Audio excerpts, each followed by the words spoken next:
What is up, everybody? Welcome back to the channel. Appreciate y'all joining me again for another video. Thank you to all of you that have subscribed recently to the channel. Much appreciated. Thank you for all the feedback, questions, comments. Any of you that have commented or had any questions on any of the videos I've done recently, if you remember to check back, I usually reply to you as fast as I can, usually pretty quickly, unless I've gone to bed. I do go to bed kind of early at times because my day starts pretty early. So I usually get back to you the next morning. If you anytime you comment or anything after say 9, I'm probably already into bed by then. So, it's usually the next morning before I get back with you. But I do appreciate everyone's feedback and everyone's comments, questions, and keep those things coming. Okay, keep that stuff coming. Again, thank you all the new subscribers as well.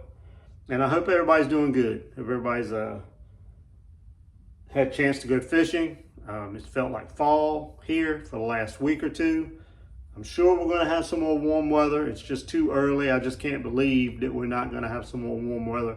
But the last week and a half or so, it's been in the low to mid 60s at night, 70s occasionally, and touching 80 during the day. Water temperature in the river, the last video I did, the buzzbait video, it was 76 degrees. And at Bugs Island 2 weeks ago, it was 80, still 80 degrees. So it's starting to slowly come down, and it'll continue to drop as long as we have these cooler nights. And hopefully that'll be the case. Today I'm going to do a video on a bait that I don't throw a ton, but this is the time of the year I tie it on, and I'll keep it tied on really all the way through the fall into the winter, depending on what kind of bite I can get going on it. And that is a lipless crankbait, or your trap type bait, or your Cordell Super Spot, or your red eye shad, those kinds of baits. The fall is when the bait fish becomes bass's #1 source of food. And that goes well into the fall, into early winter. That don't mean they won't eat crawfish. That don't mean they won't eat a bluegill. That won't mean that you still can't catch them on a frog. I'm just saying that bait fish become the most prominent source and the source of forage that they look for the most. And as the shad begin to bunch up, and as the shad begin to get in bigger schools and move off the main lake or the main river channel and towards the creeks, you can really have a lot of fun and catch a lot of fish in the fall when that starts to happen. I use this bait some in the spring as well, but it's nothing like in the fall. And like I said, I'll keep it tied on, keep one tied on until, unless I just can't get a good bite going with it. Some people never go fishing without one of these on, whether it be the rattle trap or any one of the other ones I just named. But I'll get one tied on, 12-pound Berkeley big game on one of my cranking rod setups. And there's 2 or 3 different reasons that I like to throw this bait in the fall. One, again, is because of the forage. Let me show you a couple of the colors and a couple of the baits. This is an old school lipless crankbait right here. I don't think Strike King still makes it. They got the red eye shad, and that's their baby now. That's the one they push, and that's the one they're really trying to, probably their most popular. But for years, it was this little guy right here, the Strike King Diamond Shad, and this little blue and chrome. Luckily, I still got some of them left. Anytime I can find 1 or 2 of them, I'll buy them. You can find them on eBay. Sometimes you can find them on, we got a kid outside on his motorcycle, so that's what you hear. He's Evel Knievel.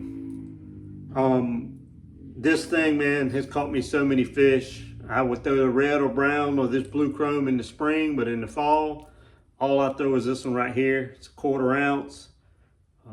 I've caught so many fish.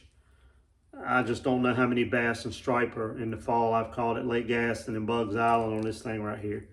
It's just full of BBs like most of them are. It's got that diamond plated finish on it. It was weird because this was one of those baits. I don't know if you guys ever experienced it, but if these things laid in the heat in your tackle box, they would swell up.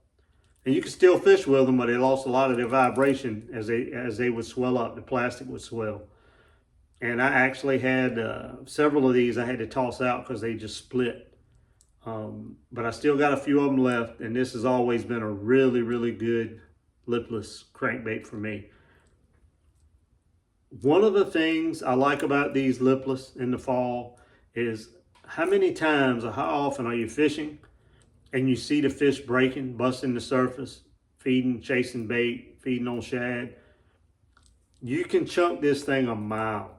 And there's been plenty of times where I've been able to throw this and reach where they are when I couldn't reach them with nothing else. And especially if you go with a 3/8 or a 1/2 ounce. This is a Cordell Super Spot, but that's a 1/2 ounce. You can throw those things a mile and you can reach those fish. And a lot of times you can catch a couple of them just because of how far the castability of this bait and how far you can chunk it. Another thing I really like about it is you can fish it top to bottom. You can let this thing, if they're on the surface, you can, as soon as it hits the water, you just start cranking it, start ripping it, cranking it and ripping it. You can catch them that way. If the school is gone down, but you can still see them on your 2D sonar, or you can see them on your depth finder, that the bait's there, and say the fish is down in 8-10 foot of water, you can throw that thing and just count it down and run it right through the school. You can catch them that way. You can throw it and let it sink to the bottom, and you can hop it all the way back to the boat. Pick up, let it fall, pick up, let it fall. Just constantly yo-yoing it is what they call it, all the way back to the boat. That's another thing you can do with them.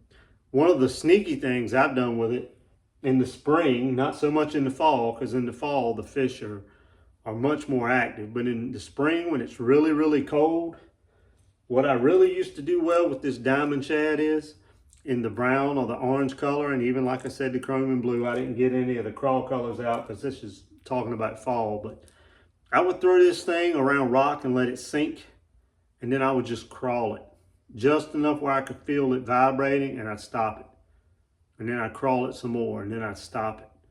And I don't know how many fish I caught that way, but in the spring at Kerr, especially around some of those big rock piles and stuff like that, whether it was bigger rock. Now I wouldn't try that around riprap because it would probably wedge down in there and you'd never get it out. But on that big natural rock, boulder sized rock, pebbles, stuff like that, just throwing this thing out there and letting it sink. You can see this one even. See the nose of it? That's what that comes from. Now you end up changing your front hook and sometimes the back hook several times a day. But February, March, when you start having a few warm days into early April, it's a really good way to catch them. And you can catch some big ones that way too. Like I said, you just throw it, let it go all the way to the bottom, and you want to just retrieve it enough where you can get the action into it, and then just let it dive back down. And again, natural rock, not riprap, not that rock with the real sharp, jagged edges like they use around the bridges and around people's docks and stuff like that, seawalls, because that stuff is easy to get one of these wedged in and you probably most time can't get it back, even with a plug knocker, because of the way that stuff will lay down in those rocks. But on a natural rock that's rounded and smoothed out, this thing will come right through it. But that's another thing that's so unique and versatile about this bait is you can literally fish it top to bottom. So wherever the shad are, if you're in any kind of area and you know the shad are, they're on the surface, you can chunk this out. They're down 8, 10, 15 foot, count the bait down, reel it and rip it through. And if they're on the bottom, you know, you can yo-yo it, or you can just move it enough where you can feel, and you can feel this thing when you're giving it the right action. You can feel it. They all feel a little different depending on the brand, but you get the gist of it. It's just a really good bait to throw in the fall. And like I said, I keep one tied on until I just feel like that bite maybe is not quite what it was, and I can start catching them on your regular square bills or your other types of crankbaits with lips on them. Another color I like in the little 1/4 ounce is this little striper color. Now, you know, striper, I'm sure those big striper in the lakes, they eat plenty of bass. So I'm pretty sure this bass sees this little striper coming by, and this is the actual bleeding version of it. This is another Cordell Super Spot. This little bait is another good producer, and that's a 1/4 ounce. In the rivers, I ain't forgot about you guys. A lot of times in the river, the shad,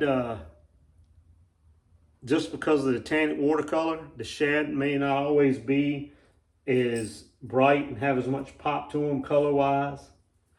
And that's when I'll go with a gold. This is a gold diamond shad. And this one's called it Sheriff Fish too, and a lot of the paint's gone. Another, besides the diamond shad I talked about, is the old Cordell Super Spot. You know, and every one of them's got a different sound, man. They use different size of BBs or pellets or whatever they use in there. There's another gold one. And I do throw the red eye shad too. I ain't gonna say I don't, because I do. And that's Sexy Shad. Now, the one thing that is different about the red eye shad is it does have a different fall. It does not fall down in the water the way the rest of them do. I don't know if you've ever fished with this, but the way it's weighted, it'll go nose down. And when you pick up on it and it starts to fall, it flutters on its way down, and it usually goes nose down because of the way it's weighted.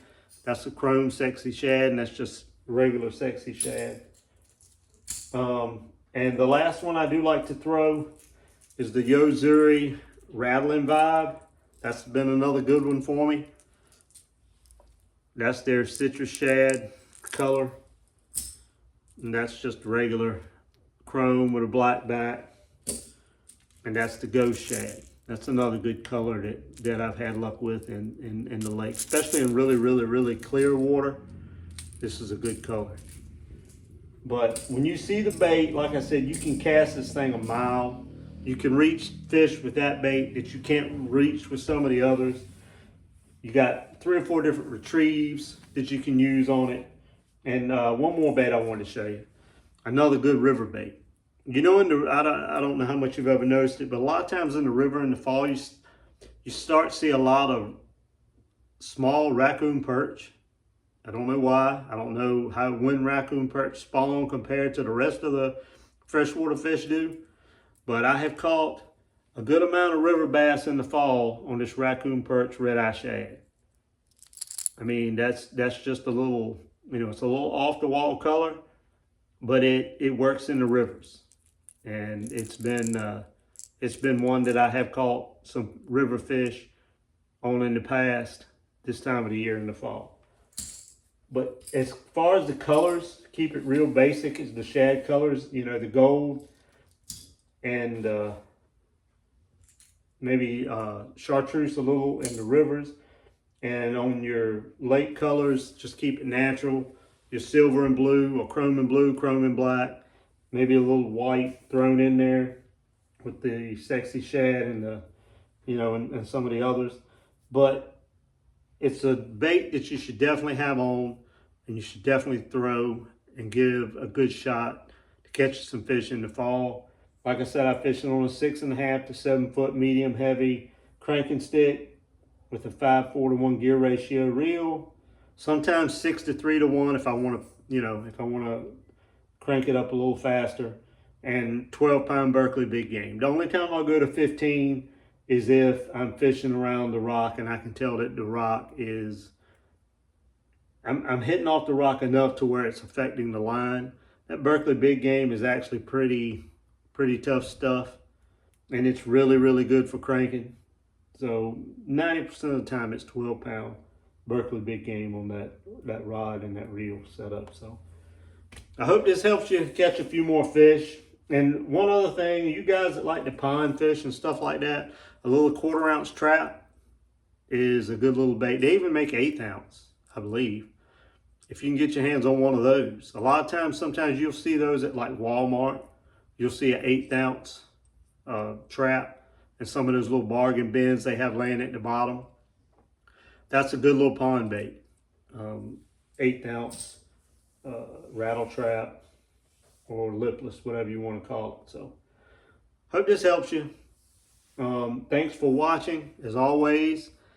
And I will have another video for you this weekend. So hope you guys can get out there and catch some fish, whatever that is. Out in the boat, walking the bank, in your kayak, john boat, whatever it is, get out there, man. Whenever you can go fishing, don't let anything stop you from going. Just go. I mean, this is a crazy world we live in now, man. It's anytime you get the opportunity to do something you love to do, to take your mind off of all the craziness, even if it's just temporarily for an hour or two or a day, whatever, do it. We all need that time. So thanks for watching. I appreciate it, and I will see you guys on the next video.